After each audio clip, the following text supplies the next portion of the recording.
बात करेंगे महाराष्ट्र में बीती रात हुई घटना की। नागपुर में बीती रात हिंसा, आगजनी और पथराव हुआ। एक अफवाह के बाद यहां हिंसा भड़क गई। लोगों ने पुलिस पर जमकर पथराव किया। जवाब में पुलिस ने भी जमकर आंसू गैस के गोले छोड़े और हालात को काबू किया। 20 लोगों को हिरासत में लिया गया है। नागपुर के 10 थाना इलाकों में कर्फ्यू लगा दिया गया है। मौके पर कतार में जली हुई गाड़ियां दिख रही हैं। कोतवाली, गणेश पेट, लकड़गंज, पचपाओली, शांति नगर, शक्करदारा, नंदवन, इमामबाड़ा, यशोधरा नगर और कपिल नगर इलाके में कर्फ्यू लगाया गया है। बड़ी खबर महाराष्ट्र से। फिलहाल नागपुर में हालात काबू में हैं, लेकिन नागपुर के महल इलाके में हिंसा और आगजनी, औरंगजेब की कब्र को लेकर विवाद शुरू हुआ। विवाद हिंसा में तब्दील हो गई। 40 से 50 लोग अब तक हिरासत में लिए गए हैं। वहीं नागपुर के 10 थाना इलाकों में बेमियादी कर्फ्यू लगा दिया गया है। 20 लोग अब तक हिरासत में और हालात फिलहाल काबू में हैं।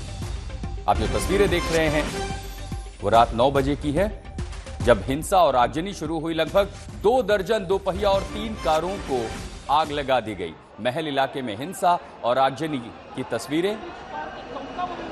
तो महाराष्ट्र में सियासत शुरू हुई। औरंगजेब के नाम पर सियासत विरोध प्रदर्शन में बदला, विरोध प्रदर्शन हिंसा में बदली और हिंसा के बाद ये वो तस्वीरें महाराष्ट्र के नागपुर में 2 गुटों में झड़प के बाद पत्थर चले, पत्थरबाजी हुई, आगजनी हुई। ये रात 9 बजे नागपुर की तस्वीरें हैं। 10 थाना इलाकों में कर्फ्यू लगा दिया गया है ताकि हालात आउट ऑफ कंट्रोल ना हो।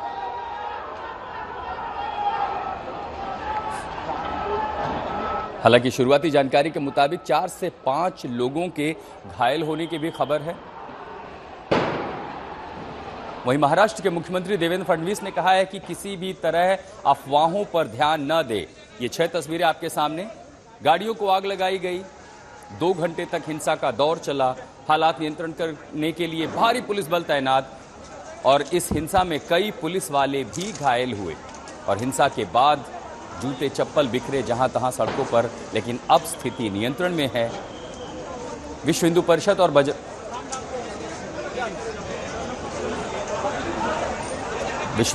और बजरंग दल ने यात्रा निकाली, रैली निकाली। उनका कार्यक्रम था। औरंगजेब के खिलाफ कलेक्ट्रेट पर मेमोरेंडम देने की बात ही मांग की जा रही थी कि औरंगजेब की कब्र को ढहा दिया जाए। और वो प्रदर्शन धीरे धीरे आक्रामक और हिंसक झड़प में बदल गई।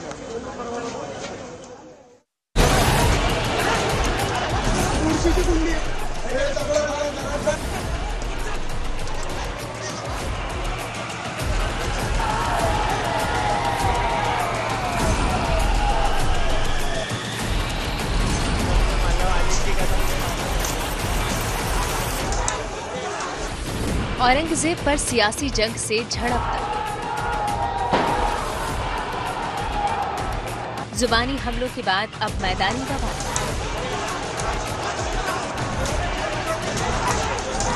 नागपुर में हिंसा, कई गाड़ियां फूंकी। नागपुर में पुलिस पर जमकर पथराव। दिन में आंदोलन, रात में जवाबी हिंसा।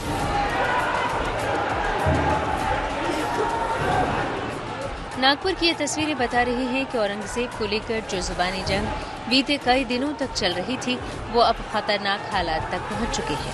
सोमवार की रात नागपुर में कुछ इस कदर हिंसा भड़क उठी।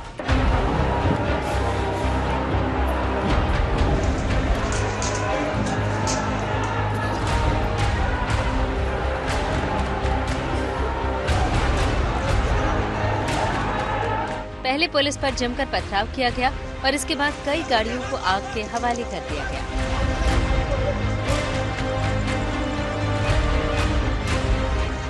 पुलिस को हालात संभालने के लिए काफी मशक्कत करनी पड़ी। नागपुर के महल इलाके में ये हिंसा की तस्वीरें हैं, जिसको पुलिस काबू करने की कोशिश करती दिख रही है। पुलिस ने रह रहकर कई बार आंसू गैस के गोले चलाए। जहां गाड़ियों में आग लगाई गई थी, वहां से लगातार पुलिस पर पथराव हो रहा था। पुलिस को आगजनी वाली जगह तक पहुंचने के लिए काफी मशक्कत करनी पड़ी। आंसू गैस के गोले दागते हुए पुलिस सावधानी के साथ आगे बढ़ी। दूसरी तरफ से लगातार पुलिस पर पथराव हो रहा था। रात करीब 9 बजे बवाल शुरू हुआ और इसको पूरी तरह काबू करने में पुलिस को 1.5-2 घंटे का वक्त लगा। तब जाकर पुलिस आगजनी वाली जगह तक पहुंच पाई।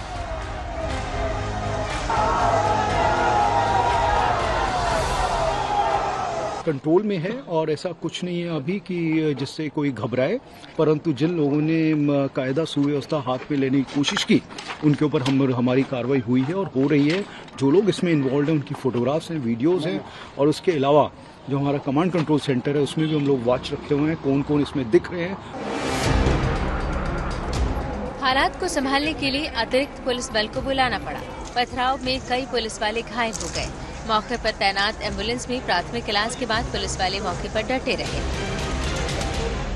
महाराष्ट्र में औरंगजेब की कब्र को लेकर जो सियासत है वो लगातार गर्म होते जा रही है। नागपुर के महल इलाके में इस समय स्थिति जो है वो बेहद तनावपूर्ण हो चुकी है।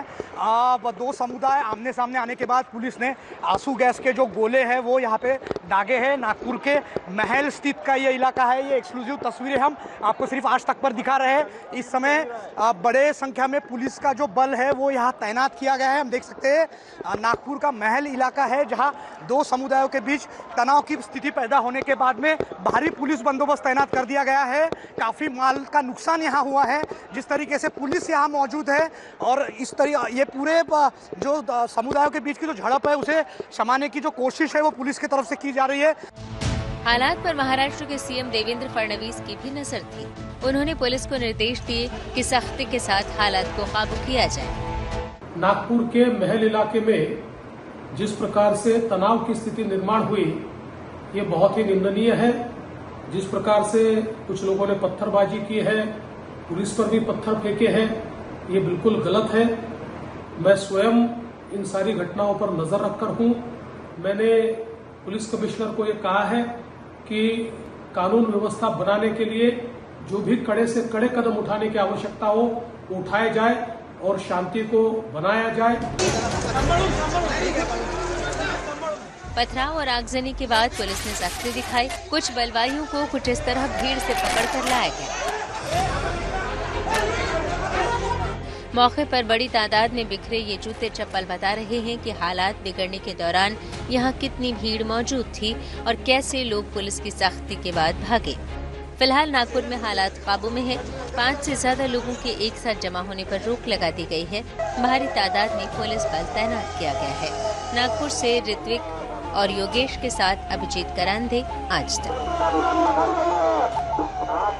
नागपुर हिंसा के बाद हमारे संवाददाता साहिल जोशी ने डिप्टी मुख्यमंत्री शिंदे से फोन पर बात की है। शिंदे ने हिंसा को साजिश बताया और विपक्ष पर जमकर बरसे। शिंदे जी, जो नागपुर की घटना हुई है उसको लेकर आपके पास क्या जानकारी और किस तरीके से ये घटना हुई है? मुझे जो जानकारी मिली है उसके अनुसार पुलिस के ऊपर कुछ मोहल्ले में से हमला हुआ है, पथराव हुआ है, कुछ हथियार से भी हमला हुआ है। एक डीसीपी जख्मी है, कई पुलिसकर्मी जख्मी है। ये बहुत ही दुर्भाग्यपूर्ण घटना है।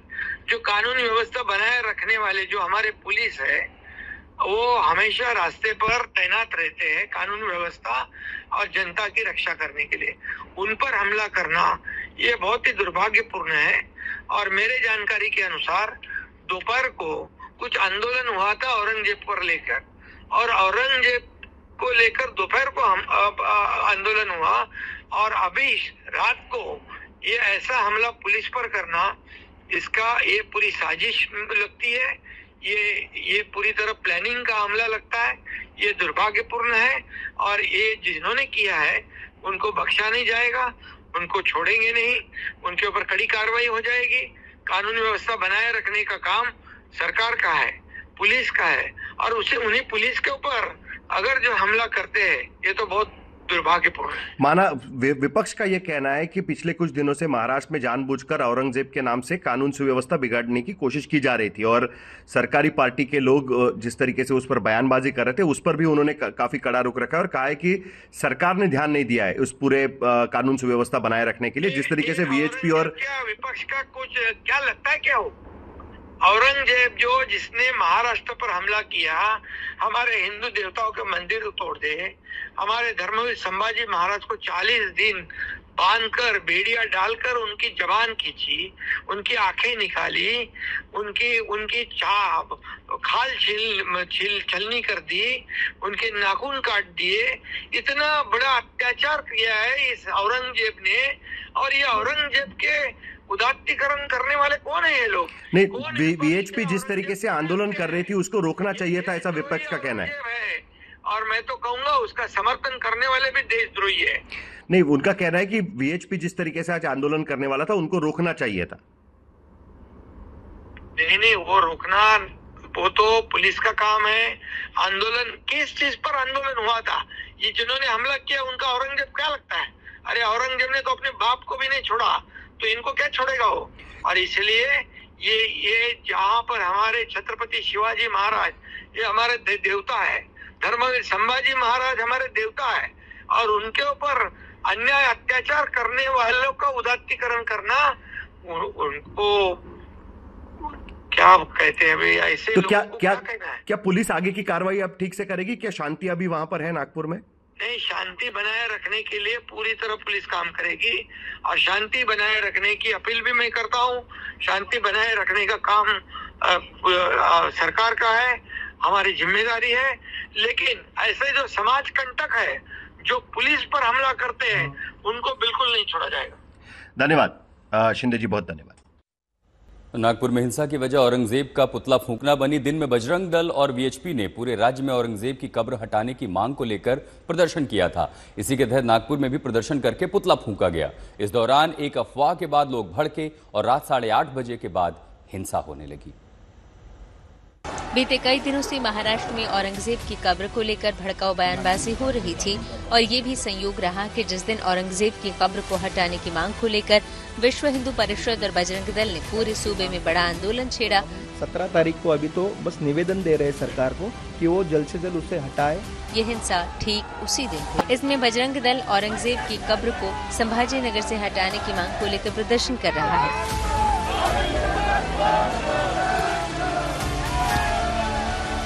इस दौरान औरंगजेब के फोटो पर जूते बरसाए गए और पुतला फूंका गया।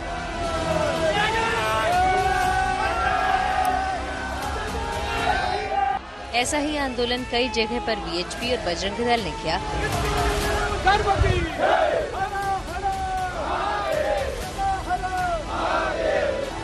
और कुछ घंटे बाद करीब रात 9 बजे नागपुर में हिंसा हो गई। नागपुर हिंसा में 17 लोगों को हिरासत में लिया गया है। 12 से 15 पुलिस वाले घायल हुए हैं। आगजनी में करीब 30 दुपहिया फूंके गए। 2 से 3 कारों को भी आग लगाई गई। जिन लोगों की कारों को जला दिया गया, उनकी जुबानी सुनिए कैसे भीड़ ने हमला किया था। उनके हाथ में तलवारें भी थी सर, ये देखिए तलवार से तोड़ा है। तलवार थे, पत्थर तलवार से तोड़ा है, और ईंटें पत्थर और खिड़की के कांच भी फूटी है, ऊपर की खिड़की की कांच भी फूटी है। वहाँ पे वो हमारे आंटी का ऑपरेशन हुआ था, वो सोए थे, और वहाँ पे सब गाड़ियाँ जमा करके और कार जमा 8-10 गाड़ियाँ जलाई उन्होंने, और कार भी जलाई। चुन चुनकर खास लोगों के घरों को नुकसान पहुँचाया गया, उनको गाड़ियाँ जलाया गया, और बहुत ही गंदी बातें बोले गई। एकदम ऐसा 500,000 लोग ऐसे दौड़ के पत्थरबाजी की है और घर पे पत्थर मारे और हमारी कार जला दी है। ये सब पत्थर लेके दौड़ने लगे। हमारे घर के ऊपर भी पत्थर फेंके, ऊपर बच्चे थे दिखे उनको, उनके ऊपर भी पत्थर फेंके, और पूरा हमारे दरवाजा खिड़की पर फोड़ने में लगे थे। गाड़ी गिरा दिए, हमारी कार जला दिए। हम आपको इस हिंसा का पूरा बैकग्राउंड बताते हैं। पहले विश्व हिंदू परिषद और बजरंग दल ने औरंगजेब की कब्र हटाने की मांग को लेकर प्रदर्शन किया। जवाब में महल स्थित शिवाजी प्रतिमा के सामने मुस्लिम समुदाय के लोगों ने प्रदर्शन किया। पुलिस ने प्रदर्शनकारियों को वहां से खदेड़ दिया। इसके बाद मुस्लिम समाज के लोग नागपुर के गणेश पीठ थाने पहुंचे और बजरंग दल कार्यकर्ताओं को गिरफ्तार करने की मांग की। इसके बाद रात होते होते नागपुर में हिंसा होने लगी। इसके बाद की तस्वीरें बता रही हैं कि कैसे पुलिस को हालात संभालने में मशक्कत करनी पड़ी। अब विपक्ष आरोप लगा रहा है कि एक साजिश के तहत ये हिंसा कराई गई ताकि सियासी फायदा उठाया जा सके। किसने भी ये राजनीतिक षड्यंत्र कर नागपुर की शांतता को भंग करने की कोशिश की अपने राजनीतिक कारणों के लिए, उसका मैं पहले तो निषेध करता हूं, और आपके माध्यम से नागपुर की जनता को मैं विनम्र आह्वान करता हूं कि वो शांतता बरते। जिस किसी ने भी ये राजनीतिक लक्ष्य हासिल करने के लिए षड्यंत्र किया है, उसे अगर हमें हराना होगा, डिफीट करना होगा, तो हमें शांतता बरतनी होगी। हमारा भाईचारा हमें मेंटेन करना पड़ेगा, क्योंकि देखिए हम तो कितने दिनों से बोल रहे हैं कि महाराष्ट्र के अंदर कुछ बीजेपी के ऐसे नफरती चिंटू आ गए जो बस दिन भर आग भड़काने का काम कर रहे हैं, नफरती भाषणबाजी कर रहे हैं। अभी कल भी इनका एक बाहर से आए थे हैदराबाद से, उन्होंने आके पुणे के अंदर एक भाषण दे दिया। अब ये सारी चीजें जो है ये नफरत फैला रही है ना। हम तो पहले से बोल रहे हैं कि ऐसे लोगों के ऊपर लगाम लगाए सरकार, वरना देखिए आज किस स्थिति में चला गया है। अब महाराष्ट्र के अंदर हुआ, हम बोल रहे थे कि महाराष्ट्र में काफी दिनों से कुछ लोग चाहते हैं कि तनाव पैदा हो, चाहते हैं कि नफरत बढ़े, चाहते हैं कि इस तरह का वायलेंस हो। कई नेताओं ने शांति की अपील की है। नागपूरमध्ये काही अफवा पसरल्यामुळे धार्मिक तणाव निर्माण होण्याची स्थिती निर्माण झाली आहे। या सर्व परिस्थितीमध्ये नागपूरने नेहमी शांततेचा इतिहास हे नागपूरची विशेषता राहिलेली आहे। माझी सर्व बांधवांना विनंती आहे की त्यांनी कुठल्याही प्रकारच्या अफवांवर विश्वास ठेवू नये, शांतता प्रस्थापित करावी। नागपुर में फिलहाल शांति है, लेकिन नागपुर की ये हिंसा बता रही है कि औरंगजेब की कब्र का मामला अभी सियासी रूप से थमने वाला नहीं है। नागपुर से ऋत्विक और योगेश के साथ अभिजीत करांदे, आज तक।